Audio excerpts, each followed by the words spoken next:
of Ishman. All right, you're live on YouTube. Turning the mic over to you, Shirley Klonowski. Oh, This mic is all yours. thank you, Lynn. And I wanted to say happy birthday to Dove as well. I hope you have a wonderful day. And I will get started right now with the I'm here to be truly helpful. I am here to represent him who sent me. I do not have to worry about what to say or what to do because he who sent me will direct me. I am content to be wherever he wishes, knowing he goes there with me. I will be healed as I let him teach me to heal. So today, I thought to talk about the fact that there is no order of difficulty, and the course talks about that a lot. And I wanted to read from the manual for teachers in section 8. I want to read the whole thing. But before I start reading that, I wanted to start off with one quote from A Course in Miracles from chapter 1, which says, "There is no order of difficulty in miracles. One is not harder or bigger than another. They are all the same. All expressions of love are maximal." And of course, what they're talking about is that all thoughts are equally illusory. And that's why there is no order of difficulty, because thoughts are never there. So to become present, to being present, it's not about like having an easier life or a harder life. We're talking about being able to still the mind.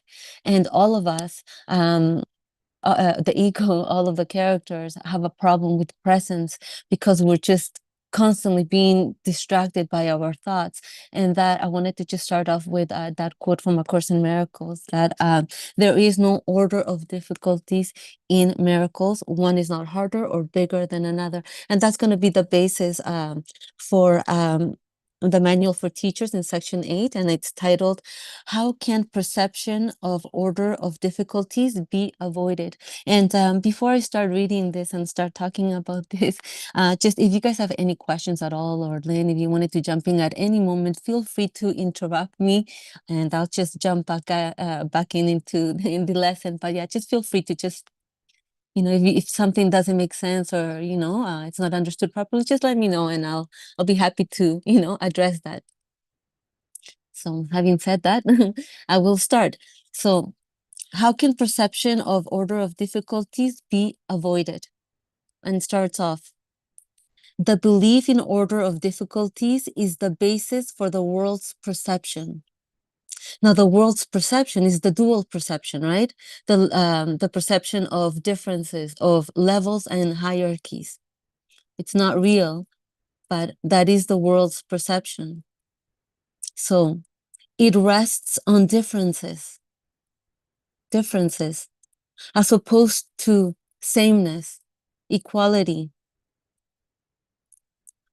So it rests on differences, on an uneven background and shifting foreground. An uneven background and shifting foregrounds. So something is there as opposed to nothing. So it rests on differences, on uneven background and shifting foreground, on unequal heights and diverse sizes, on varying degrees of darkness and light, and thousands of contrasts in which each thing seen competes with every other in order to be recognized. A larger object overshadows a smaller one. A brighter thing draws the attention from another with less intensity of appeal. Now we're talking about the ego vision. That's how the ego sees, right? It sees things, it sees differences, it sees things with intensity. A brighter thing draws the attention from another with less intensity of appeal. And a more threatening idea, or one conceived of as more desirable by the world's standards, completely upsets the mental balance. The mental balance. So any thought, like for example, even a thought of a future event or remembering the past, is enough to unbalance us, right? It seems to take away our peace. What the body's eyes behold is only conflict. Look not to them for peace and understanding. So we want to be clear, we can't be believing our thoughts. And what this so far, what this is saying is that, this lesson is asking us not to think how the world thinks, because that's how you will perceive your thoughts. You will think them real. If you perceive that the world you see is real, you're gonna think that your thoughts are real, because the ego's mind starts off by thinking that what it sees is real. So that's why I wanted to talk about this specific. It's not a lesson. It's Manuel's teacher, but it talks about how our perception, our visual perception, affects our mental perception, and I just wanted to bring that up. So, in other words, yeah, don't think how the world thinks, because then if you think that some things are more valuable than others, then you'll think that some of your thoughts are more valuable than others. Resentment, fearful thoughts, anger, and stuff like that. Some people be, well, oh, I have this problem, so I can't stop thinking about this problem, and you'll think that that's more worthy than presence. And yeah, when all thoughts are equally illusory, and all of those thoughts are veiling the spacious mind, the eternal mind. So, do you have any questions, Lynn, or anything you would like to say, or anyone? So, I'll continue. Just appreciating hearing you continue on. Okay, all right, thanks, Lynn. So, number 2, illusions are always illusions of differences. Illusion of differences. So there, not one thought is more difficult to get rid of than another. They're all equally not there. So yeah, illusions are always illusions of differences. How could it be otherwise? By definition, an illusion is an attempt to make something real that is regarded as of major importance, but is recognized as being untrue. The mind therefore seeks to make it true. The mind seeks to make it true. When we hold on to our thoughts, we make them real, and we make them feel like as if they're real, like this is really worthy of our attention. The mind therefore seeks to make it true out of its intensity of desire to have it for itself. Illusions are travesties of creation, attempts to bring truth to lies, finding truth unacceptable. But what is the truth? The truth is that there is nothing ever there. So what this is saying, finding truth unacceptable, is saying that finding presence is unacceptable.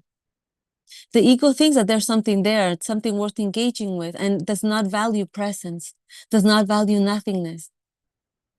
So finding truth unacceptable, the mind revolts against truth and gives itself an illusion of victory.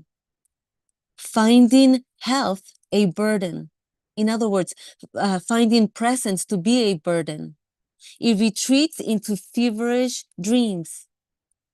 So the ego mind retreats to thinking, into solving, into manipulating the situation, into thinking that there's some way that it can find peace in the world or through thinking. So it finds truth unacceptable. So the mind revolts against the truth and gives itself an illusion of victory, finding health a burden. So presence is a burden. It retreats into feverish dreams. And in these dreams, the mind is separate. Well, it appears to be separate in dreams, different from other minds. So now it thinks that because it has private thoughts, it thinks that other people has private thoughts too. And so therefore my mind is mine and your mind is, so there's 8 billion minds in the world when there's only one, and it's one spacious eternal mind. So finding health, okay. So, and in these dreams, the mind is separate, different from other minds, with different interests of its own, and able to gratify its needs at the expense of others. Who gratifies its needs at the expense of others but the thinker, the doer?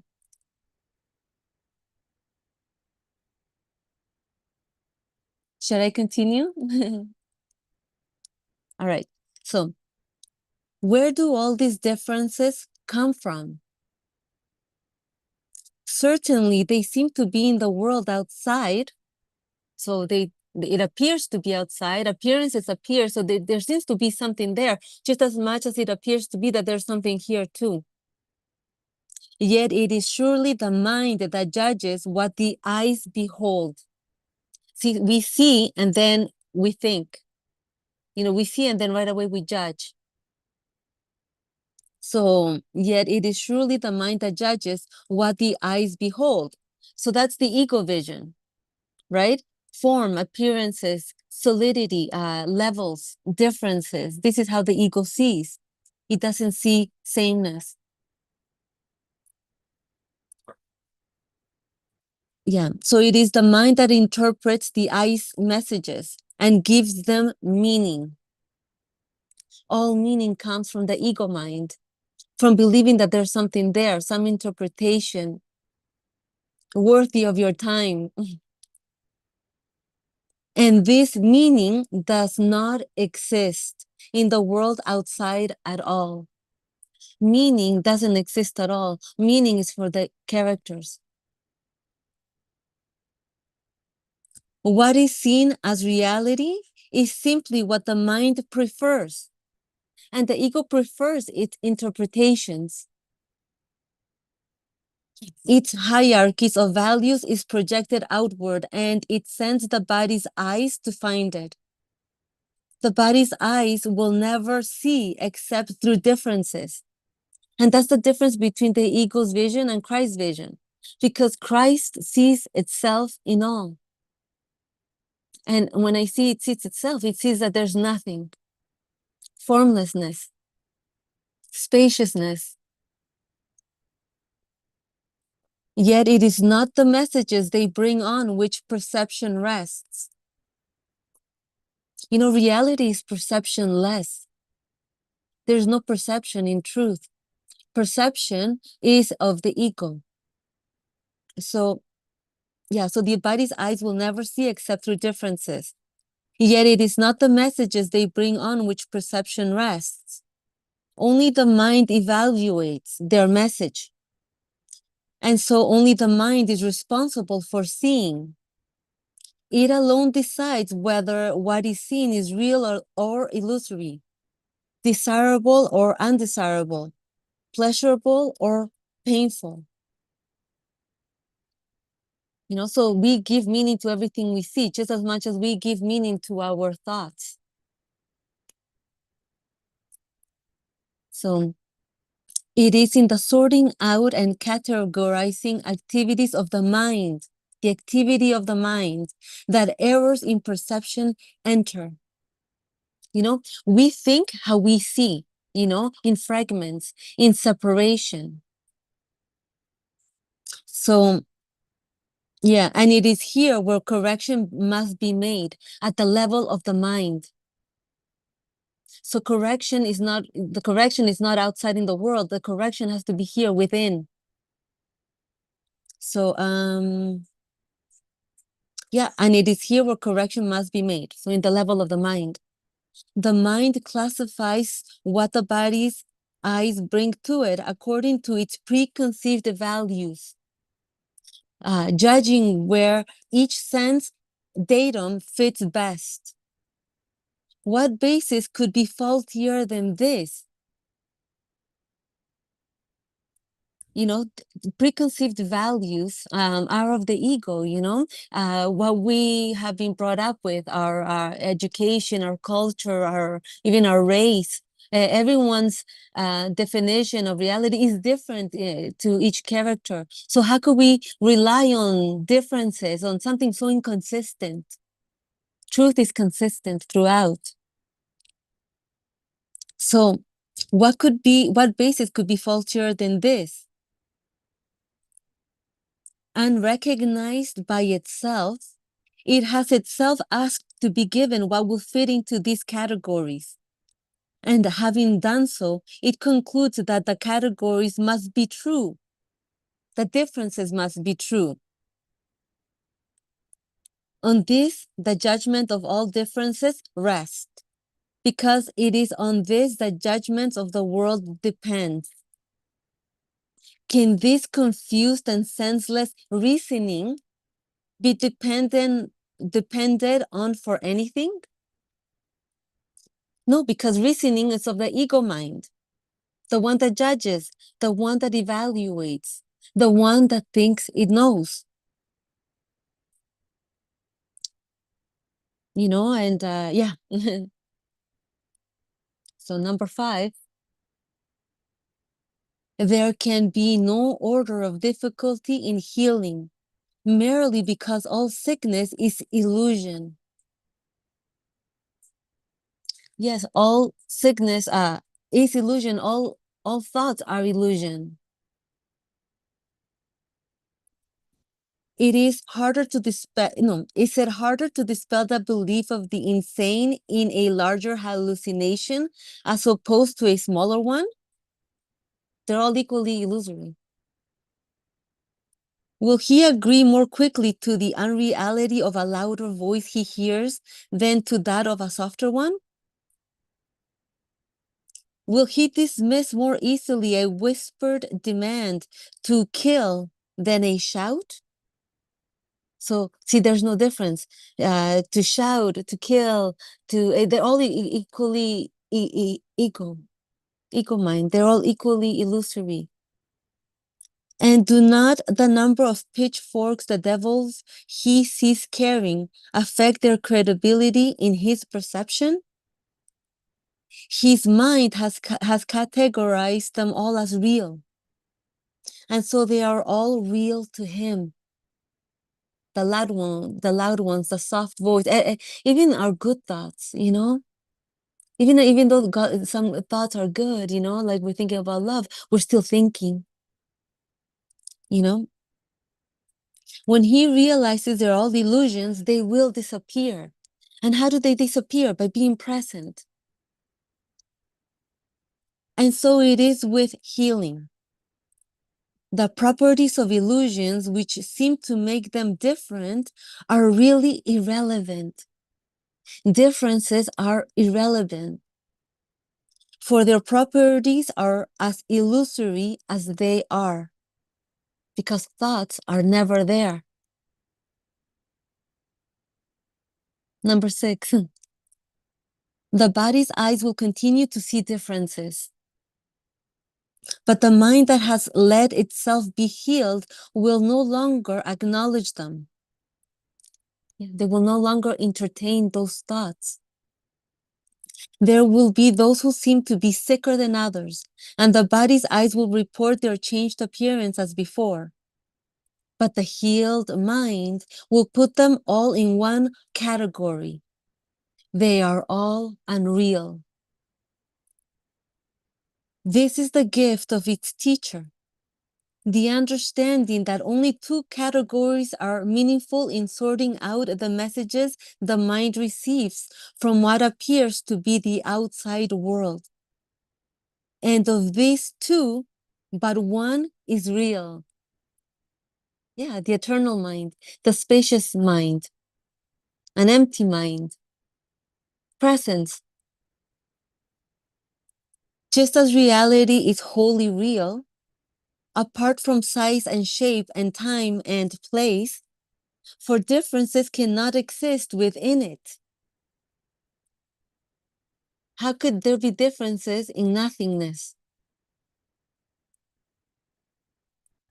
So just as reality is wholly real, apart from size and shape and time and place, for differences cannot exist within it, so too are illusions without distinctions. And that's another thing that I wanted to say. It says here, differences cannot exist within it. So illusions cannot exist in presence. And so when we're lost in thought, we cannot be lost in thoughts and be present at the same time. Either we're lost in dreams or we're present. So So yes, so for difference cannot exist within it, so too are illusions without distinctions. The one answer to sickness of any kind is healing, and the healing is presence, this holy instant. The one answer to all illusions is truth. And the truth is that there is no ego mind, that there's only one eternal mind. And so, and the eternal mind is always empty. And so no matter what thought, no matter what, there's no order of difficulties then. Because if all our thoughts are illusory, how can someone have it harder to be present than another? Because this is not about having an easier life, it's all about here. It's all about taking responsibility for our thoughts. So that's the end of this small reading that I wanted to read today. But Lynn or anyone there, if you guys have any questions or comments, please feel free. No, I'm loving how you're doing this, and I Please. appreciate that you're using the course and maybe some examples of your life, maybe where you've done this thing and it's helped you or changed you or things that you've heard about would Uh, always be nice as well. yeah, Uh, like, so, yes, give me some examples, like something in my life that has helped me to become present, for example. Oh, yeah, there's something that Hmm. so we're reading a lot about the miracle principles and how they work and has there been a chance or a time where you've seen that there is no order of difficulty in miracles, that what you think when you think that something terrible has happened and you can look at it and recognize um, it's all the same, the same as, me getting upset about, um, I don't like, how my body looks. It's the same as I don't like how the world looks. And I can use those things and look at my beliefs and stories about my brothers in the world and recognize that they're the same things I'm accusing myself of. And I can see that there is no difference between them. I mean, Yeah. these things, I'm just kind of giving you some thoughts about, Hmm. how maybe because I know that when people will want to share, Yeah. and there's a lot of people who love to come in here and share what their experiences are with these things. So when they see and hear about them and they see and hear about, things that you're thinking about, it springs to their mind to say, oh, yeah, and this is how I do it, or this is what happened when I tried this or that, or, whatever. So just to Yeah. give, people more of Yeah. a springboard to come back and have a Sure. conversation. Sure, and I So, really appreciate that, Lynn. Any comment, please feel free to suggest, because I want to be able to be relatable as well. Like this is really good. So when I started, doing the course, it was very difficult for me to just sit down and be present. I had a very difficult time. I was either falling asleep or just like continuing thinking. So it was very, very difficult. What I found very helpful is to go out for walks. For example, if someone can't, for example, sit still, going out for walks really, really helps to just like clear the mind. I did that a lot, but I have to be very honest, Lynn. I was so ready. I was going through a lot of difficulty in my mind. I was suffering a lot in my mind. So I took the radical decision to just like when I couldn't meditate or whatever, going outside was very helpful. But I have to say that the what really really helped me is doing the practices, sitting down, no music, no nothing, and just getting through, just having no thoughts. And it was very difficult. I don't mean to say that it is easy, but that really is what I ended up doing. I started sitting, being really still, and try to have no thought. So in regards to the to practicality, there's some little things that I kind of learned along the way. I didn't read this or learn this through anyone, but what I ended up doing is that I don't know if it's going to be helpful or not, but I'll go ahead and say it anyway because this is the truth. What I ended up doing is that, when you close your eyes and you see black, you close your eyes and sometimes you see like little, I don't know, lights or little things in when you're closing your eyes, still you see colors that you see like purple or something like that. What I ended up doing is I started focusing when I was closing my eyes because it's so boring to sit down. I started to focus on those colors to entertain me. Also what and believe it or not, that helped me so much.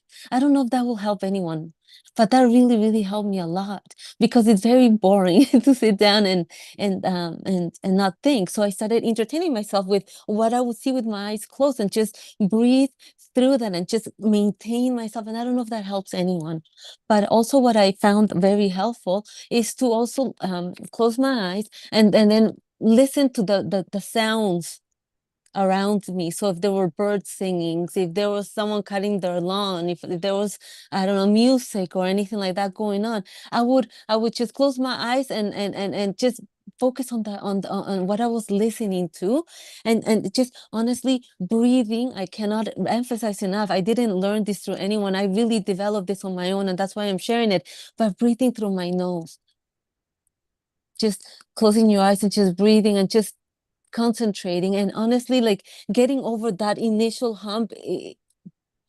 It is difficult, but if it wasn't because I was so determined to do that, I don't think I would have been able to be present during the waking state.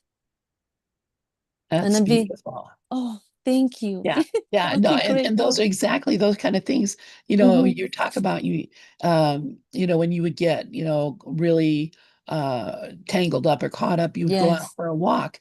And I just was messaging with Mickey.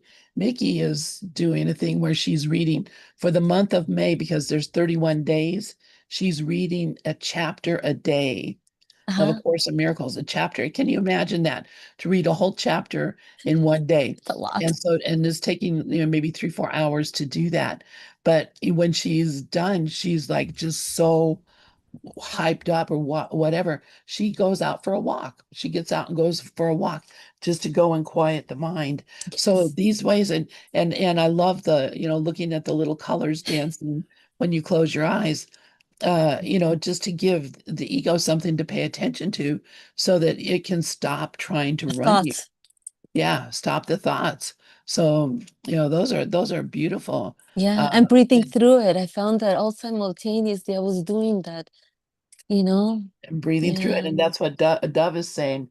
Just breathe through it because breath is spirit. Yes. So Yes. yeah, and these kind of things, that gives somebody else a thought to maybe try that out and Yes. see, does that work for me? Is that going to help me?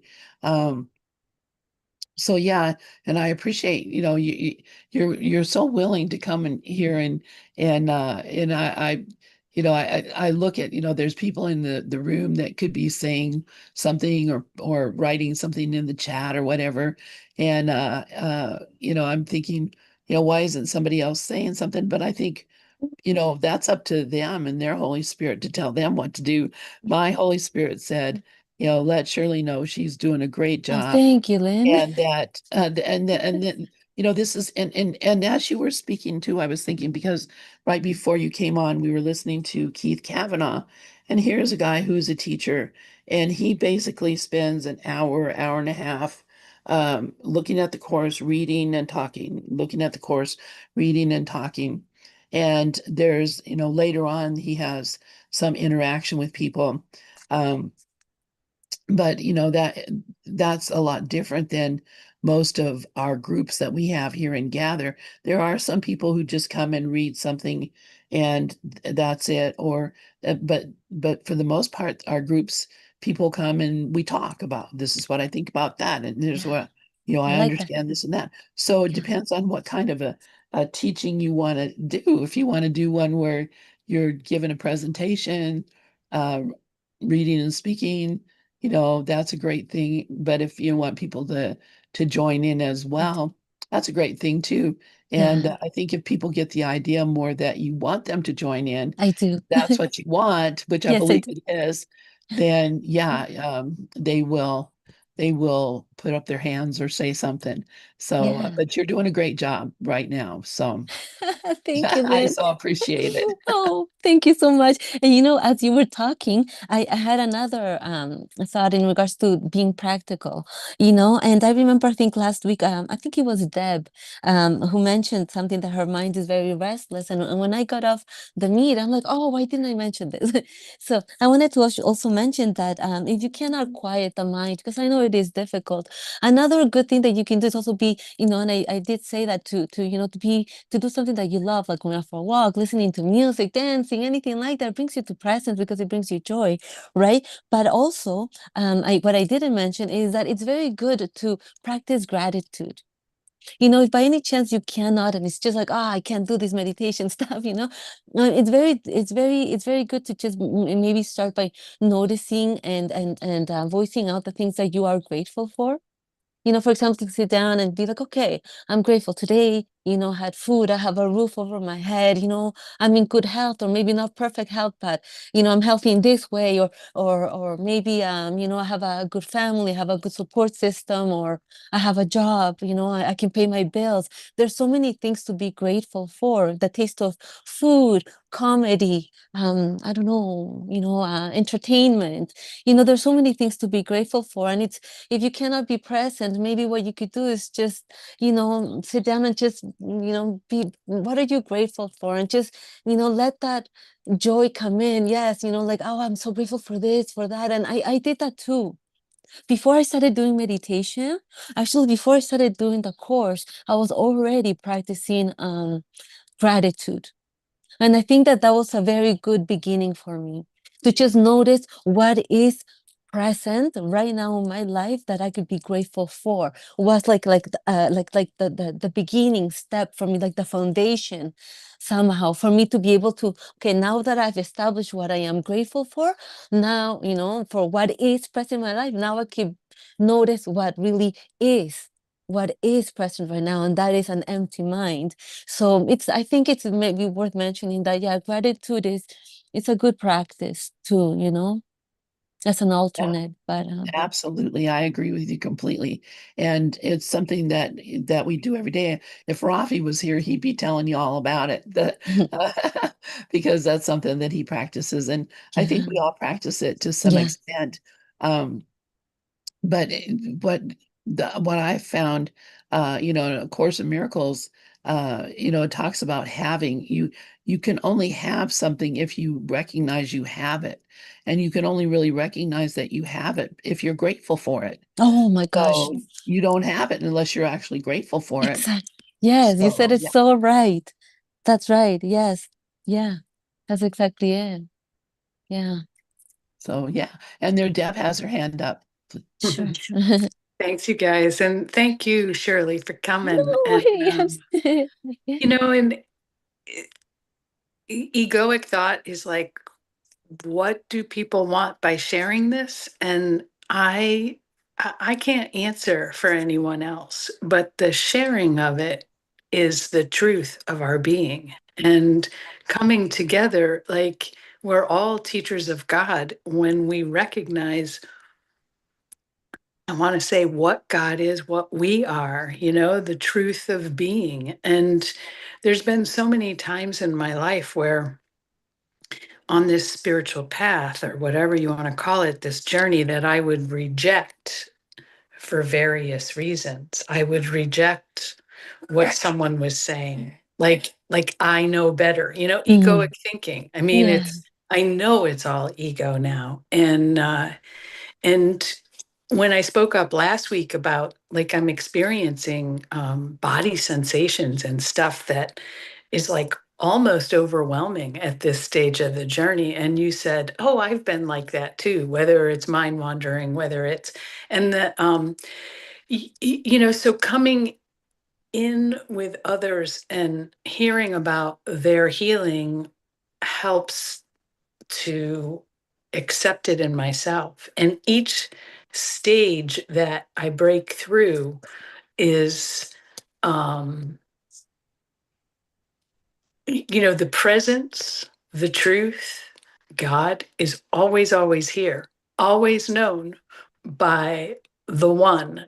And yet the overlays of that I think I know better, and and and the rejection. I'm just doing a lot of inquiry and a lot Oh of God. investigation right now. Oh, And I know that abiding in the presence is all I have to do. Like I know that the course tells me I need do nothing, yeah. and that but I do know that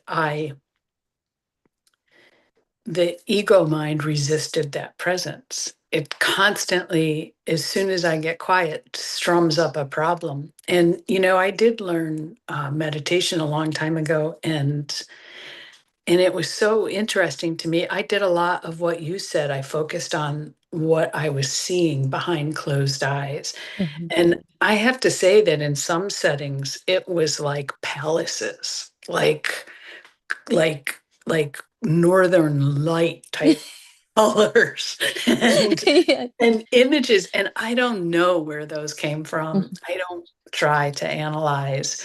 All I know is it was like a vehicle to an opening that has always been true and always been present. And, when we were listening to Keith Kavanaugh before he came on, Keith talks about the nothing. He was this particular week, he was talking about the Mhm. nothingness, Yeah. which I know is really the truth. And that all these experiences of I saw this, I did that is not what I want to share, because I don't ever want someone to think, well, if my experience doesn't feel that way, then it must not.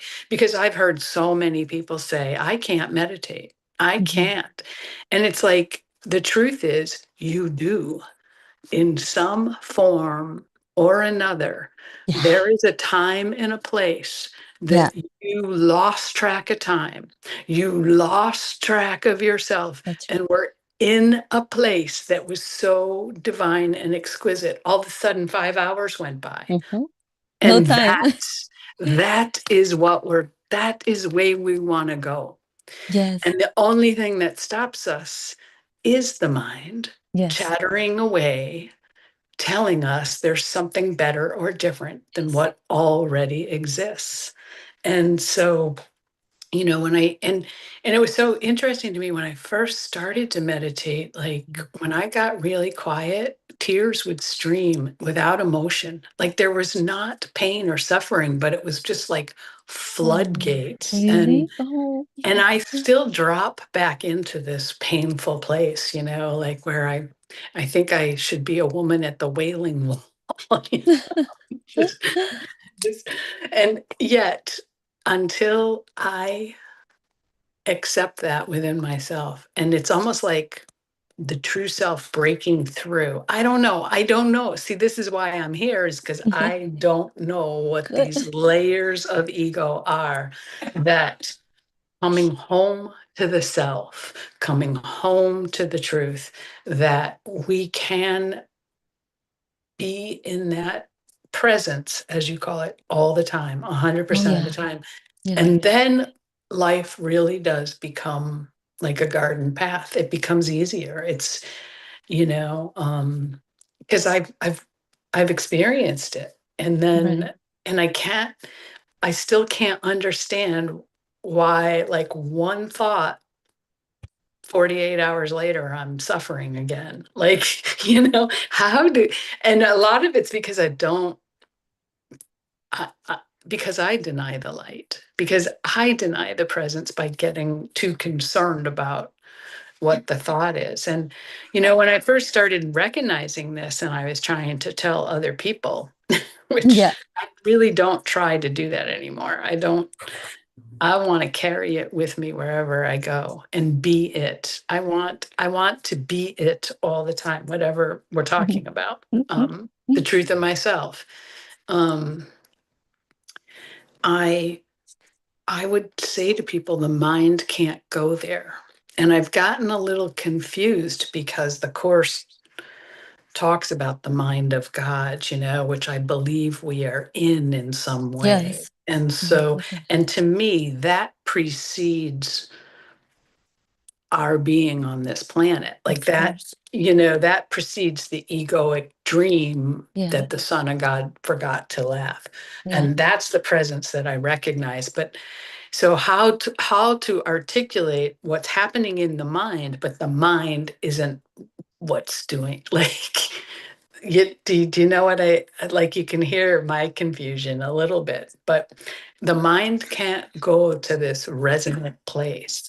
And maybe it's just the ego mind can't go, but the mind of God is that oneness presence that everything else popped out of. And it popped out of, but it didn't really, right? That's the dream. And that's so that reality of God, that reality of presence.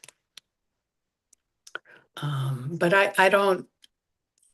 I just wanted to pipe in and welcome you again. And I don't Thank know you. what will happen if you don't get more of a gathering, of more people. I feel like, how does anyone start on YouTube to get other people? But, the point is, we're not trying to get others to listen. We're teaching ourselves Yeah. how to love better, I think, Yeah. or how to be only in love.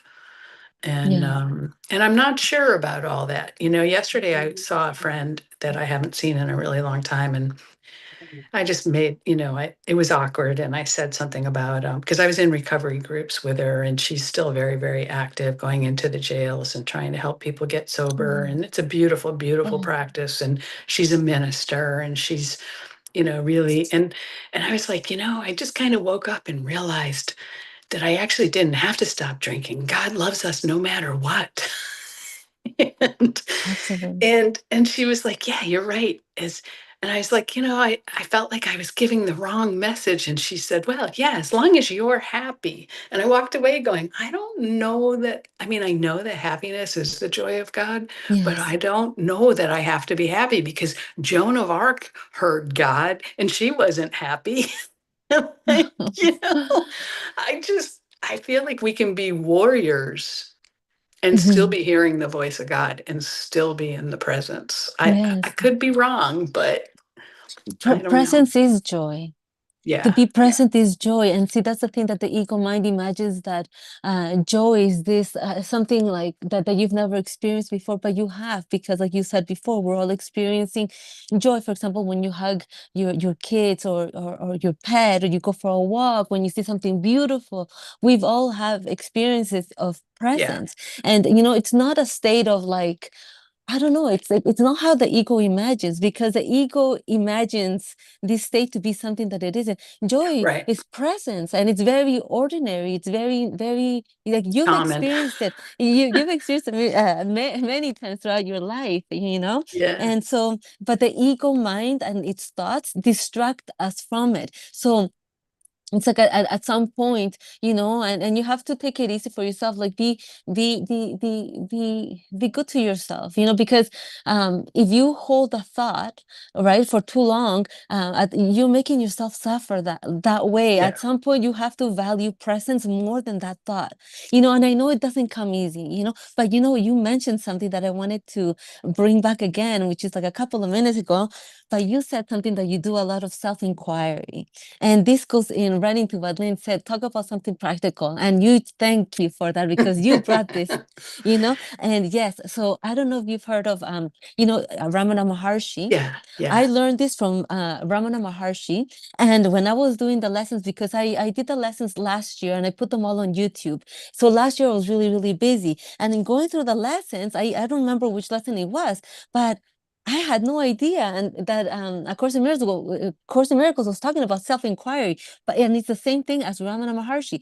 yeah, So what he says is, like, when you're meditating and a thought comes into the mind, okay, say this: Who am I?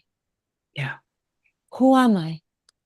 You're asking you asking a very, very good question right now, because who am I? That presence is the one that's it's coming through at that moment. Who am I? And just pause. And in that pause, you're present. Who am I? Who am I? And even in the Course in Miracles, this is so powerful. And I'm so glad you brought it up, because I wouldn't have gone.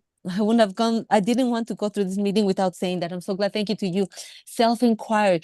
Who am I? Every single time there's an obstacle and there's a thought that keeps going, who am I? Who am I? And I remember when I truly, truly started saying, who am I? It was after I did the lessons of A Course in Miracles. I found this out from Ramana Maharshi. And honestly, coincidence or not, within a month or two, maybe 3 months or so, this experience happened. And I Yeah, did the find, presence.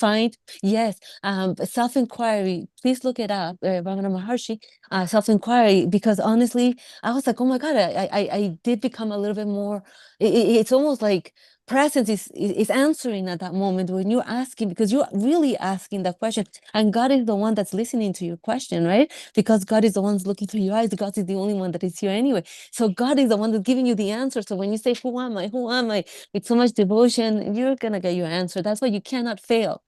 Yeah. You cannot fail, because presence is there already, waiting for you to notice it. So yeah, I'm so grateful for you saying that. Yeah, and when you say, sometimes you said at some time before, you said that you don't know anything. It's better to be humble and be like, you know what? Don't reject nothing. Just don't think anything. Just It's yeah, there's no yeah, yeah, explanation. Like yeah. I don't know You this don't thing I know. No am. one does. There is no one to Right. know anything anyway. Yeah. So yeah, no, I think Yeah. you're doing good. Yeah, I me think too. you're doing really, Thanks. really good. Thank you so much for your comments. Okay, I love thank them. you. Yeah.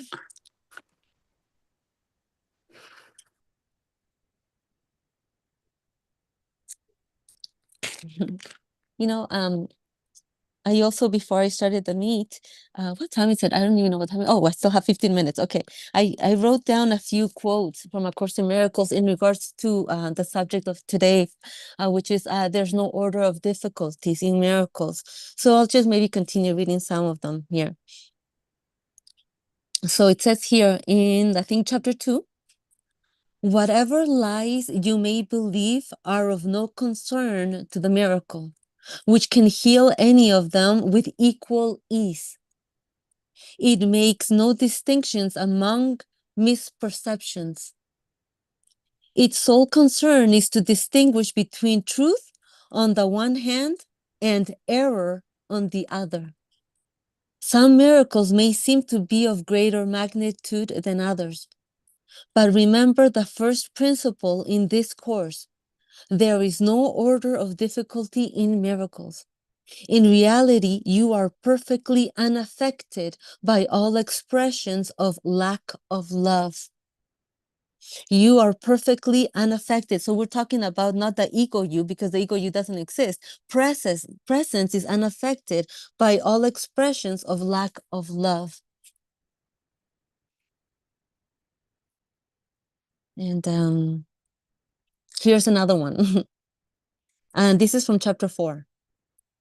Why do you believe it is harder for me to inspire the dispirited or to stabilize the unstable? I do not believe that there is an order of difficulty in miracles. You do. I have called and you will answer. I understand that miracles are natural, because they are expressions of love. My calling you is as natural as your answer and as inevitable. That's why you can't fail. Because when you're asking for presence, when you're asking for God, you're asking yourself that. So God can't fail to give you that. If that's what you truly want, God wants you're gonna get it. Because God can't fail. Because God is the only one listening. God is the only one. I don't know how to explain it sometimes. So here's another one from chapter 6. I have already told you that you can be as vigilant against the ego as for it. This lesson teaches not only that you can be, but that you must be vigilant. It does not concern itself with order of difficulty, but with clear-cut priority for vigilance. This lesson is unequivocal in that it teaches there must be no exceptions, although it does not deny that the temptation to make exceptions will occur. So this is what I like about this quote too, because it says it does not deny that temptations to make exceptions will occur. So this temptation to engage with your thoughts are going to happen. The Course is saying it will happen. So forgive yourself. It's okay. Just keep on it. Be vigilant. Notice how it's making you feel. You know, if you're feeling contracted, conflicted, taking a deep breath, go for a walk, be vigilant, try to dispel that, you know, those thoughts, and they will naturally disappear. In presence, absolutely. In presence, it just does not exist at all. Because when you're present, there are no thoughts. It's like when you're really, really, really happy with your, I don't know, family, with your kids or with your pets or something like that, you know, you're not thinking about what so and so said. You're just literally in the moment hugging your kids or doing something that you love. You cannot be hugging your kids and be truly enjoy thinking about what someone said about you. You know?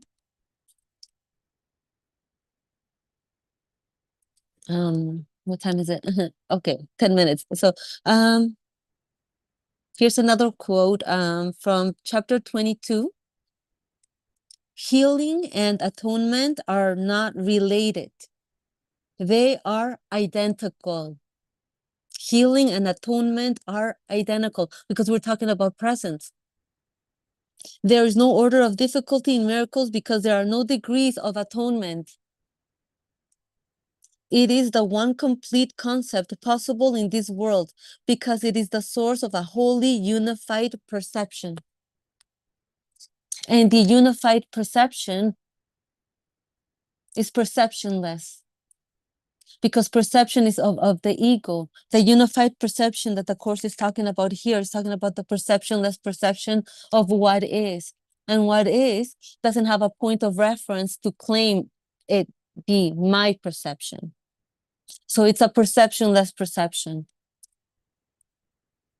So those are all my quotes for today. If anyone wants to jump in, I'll be happy. Oh, I see Karen has her hand up. Good Oh, morning, yes. Karen.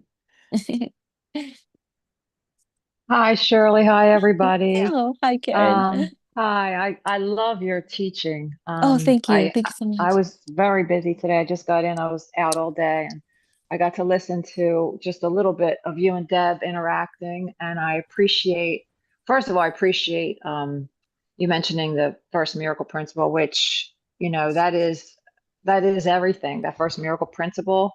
And I know Ken Wapnick says that that first miracle principle, if you just get that, you don't even need the other 49. He actually says that they all rest on it. They all rest on that because that is the entire text. It's the whole commentary of the course. It's everything because there are no differences among us. We are, that is what the whole course is Oh, teaching us, that we are yes. all the same. We are all the same. That is not what I wanted to share, but I just love that, what you're sharing. I love what you and Deb were talking about, and you were talking about Ramana Maharshi and Yes. who am I? Who am I? And I love that you said that because I've heard it before, but you know, like you sometimes need to hear things again, and having it repeated again really helped me today because the course really does remind us that all of our problem stems from forgetting who we are. And I always think of chapter 10, section 2, the decision to forget. He says, you know, all attack is self attack. It stems from a decision not to be what you are. So when we forget the truth of what we are, we go right into the ego and we think that's who we are. We think we're this body. We think we're this, you know, we think that this pain is the truth of what we're going through. It's real and we allow it to have an effect on us. And our minds are so powerful, and forgetting who we are is the problem. So when you said that, you said, who am I? Every time you have a thought, say, who am I? I got to tell you, that really helped me because Oh, I've been having such consistent ego thoughts lately. It's mm, been really hard. It's been really bad. It's been obsessive and compulsive and just like going through a lot of physical challenges that are just overwhelming. It's been terrible. I've been in like a depression, and so I noticed my thoughts. I'm watching my thoughts, and I know the course pretty well, and I know it's like, what is it for? What is the purpose? Well, right now the fucking purpose is I want to be in this dream, and I believe this is real, and this fucking pain sucks, and I go off. I mean, I go with the F's come out and everything else, and I that's get okay. angry, and Yeah. that's where I want to be. And I know what the purpose is right now. That's the purpose. And then I get all that out, and then the Holy Spirit's always waiting patiently. And he's like, Oh, no, yeah. there's another purpose. There's another purpose. And you can see that this is not the truth of what you are. And this pain is something that we can give it another purpose. And the purpose is to remember who you are and that you are not this body. And that is what you're learning here consistently. That is what you're learning here, that you are not this body. And this pain is trying to make you believe that you are this body, but it's not the truth. So this is going to awaken you. That is its purpose. Its purpose is to awaken you from this dream and return your awareness back to your mind. And that's what I consistently keep being told. But there are times, and I heard Deb say it too, that you can go right back into it. And sometimes it's helpful to go back into it because what's happening for me now that I'm recognizing that everything is a decision and I'm making that decision and I know I'm making that decision. And that's where I'm at. And I need to go through that right now. I need to go through that, but it doesn't last as long. So I will remember that. Who am I very much now every time, which is so helpful. Thank you. Oh, thank you, Karen. And you know what? You said, I wanted to just before I know my time is almost up, but you said, you sometimes you feel anger and this and that. Don't worry. It's okay to express it. Actually, I would encourage you just purge.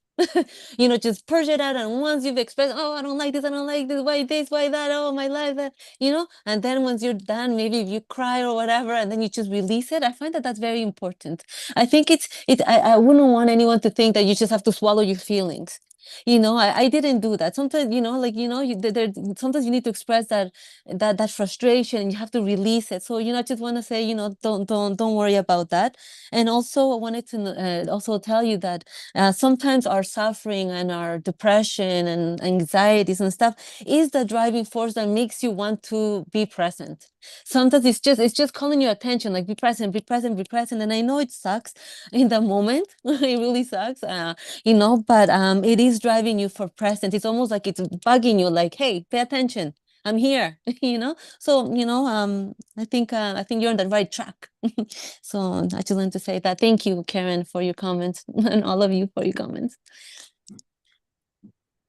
Have Yeah, 3 minutes left. Verna has her Hi, can hand I up say also. something? I have my hand up. Yeah, go ahead, Hello? Verna. Got me? You hear me? Yes. Yes. Okay. Hi, Karen. I get those ego thoughts. I know they can be relentless. No question about that. Although I've gotten much better myself, really. I wanted to say, Shirley, I really do enjoy you when I do hear you. I mean, I Oh, thank really you. love that you're concise and you really kind of speak from the heart. It really Yes. comes through. Thank you. And you mentioned there is no order of difficulty in miracles, which is probably one of my favorite phrases because that shows that anything is possible. Anything. There's no hierarchy at all. It's all the same. And Karen, just keep knowing that there's no order of difficulty in miracles. All miracles are the same. And I have come to experience that myself. So thank you, girls. Thank you. Thank you for your comment. And I'll be staying here 1 extra hour for your class coming up next, correct? Yes. Yeah, I made I guess time. I'm gonna be staying. please. Yeah. And if Yes. you have anything, any input, please don't Mhm. hesitate. Okay, we love hearing from you. Thank you. And thank you for being here. Yeah, I just wanted to say I just put this in the chat from the course from lesson 139, which is coming up next week. Here is the end of choice, for here we come to a decision to accept ourselves as God created us. And what is choice except the uncertainty of what we are? There is no doubt that is not rooted here. There is no question but reflects this one. There is no conflict that does not entail the single, simple question, what am I? And that's it. Mm-hmm. Very good. Yeah, amazing. It's also question number 14 in the workbook. So it's pretty big in the course. It's It is actually really, big. really big. And Thank you, Lynn. Yeah. that one is beautiful too. And I love read it and ask the question, what am I? It's pretty clear, believe it or not. There's Susan. All Hi, right. Susan. I'm going to go ahead and close out the YouTube for you.